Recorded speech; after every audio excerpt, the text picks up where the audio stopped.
ضلع جنیوٹ میں railway station بھوت بنگلے کا منظر پیش کرنے لگا۔ سہولیات کا فقدان اپنی انتہا کو پہنچ گیا، جس سے مسافروں کو بڑی مشکلات کا سامنا کرنا پڑتا ہے۔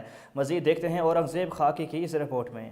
1927 میں انگریز دور کا بنائے جانے والا قدیمی ریلوے اسٹیشن اس وقت بھوت بنگلے کی شکل اختیار کر چکا ہے اور اب مزید ٹوٹ پھوٹ خستہ حالی کا شکار بھی ہے۔ مسافروں کے لیے پینے کا صاف پانی بھی نہیں ہے۔ جہاں پہلے کبھی مسافروں کی چہل پہل ہوا کرتی تھی، لیکن اب یہاں بہت کم مسافر دکھائی دیتے ہیں اور مقامی لوگوں نے یہاں دھوبی گھاٹ بنا لیا ہے۔ ریلوے انتظامیہ بے بس دکھائی دیتی ہے۔ ریلوے انتظامیہ نے کینٹین بند کر کے مسافروں سے یہ سہولت بھی چھین لی۔ پہلے یہاں کا نظام بہت اچھا ہوا کرتا ہے، یہاں پہ گاڑیوں کی بھی کافی تعداد ہے، اب گاڑیوں کی تعداد بھی بہت کم ہے۔ پہلے یہاں پہ کینٹین بھی ہوا کرتی تھی، لیکن اب یہاں پہ کینٹین بھی نہیں ہے، نہ پینے کے لیے صاف پانی ہے، نہ بیٹھنے کے لیے صحیح بینچز کا انتظام ہے، تو یہ سراسر مسافروں کے ساتھ ناانصافی ہے۔ دوسری جانب شہریوں کا کہنا ہے کہ سہولتیں فراہم نہ کر کے مسافروں کے ساتھ سراسر ناانصافی ہے۔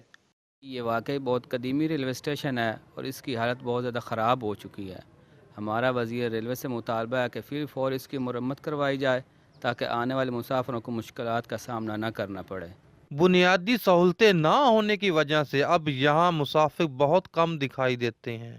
شہری مطالبہ کرتے ہیں کہ وزیر ریلوے کو چاہیے اس ریلوے اسٹیشن کی مرمت کروائی جائے اور بنیادی سہولتیں فراہم کی جائیں تاکہ دور دراز علاقوں سے آنے والے مسافروں کو کسی قسم کی مشکلات کا سامنا نہ کرنا پڑے۔ کیمرہ مین ٹیم کے ساتھ اورنگزیب خاکی، ایوری ڈے نیوز، چنیوٹ۔